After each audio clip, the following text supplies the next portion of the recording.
Lokasi macek-bicek masih mantep di Grebek.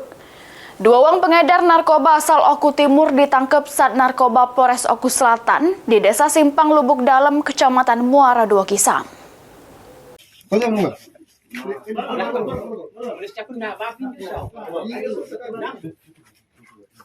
Polres Oku Selatan meringkus dua lanang berinisial EE Samo ZR di rumah yang beralamat ke Desa Simpang Lubuk Dalam, Kecamatan Muara II Kisam, Kabupaten Oku Selatan.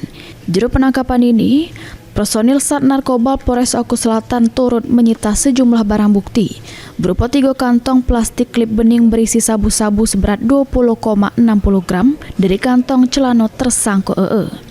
Sebelum diinterogasi, kedua warga Oku Timur ini ngakui amun barang tersebut punya keduanya yang bakal diedar ke di wilayah tersebut. Ini kedua pelaku sudah ditahan di Mapolres Oku Selatan guna proses penyidikan lebih lanjut. Akibat perbuatannya, keduanya terancam kurungan 10 tahun penjara. Itu sudah masa resah bahwasanya di Lubuk Dalam itu sering transaksi narkoba. Nah, bahkan menurut informasi bahwa yang pengedar itu bukan orang situ, tapi orang kabupaten lain. Dan alhamdulillah kami dapatkan dua tersangka yaitu saudara JK dan saudara EL, semuanya warga Oku Timur. Sri Fitriana, PAL TV.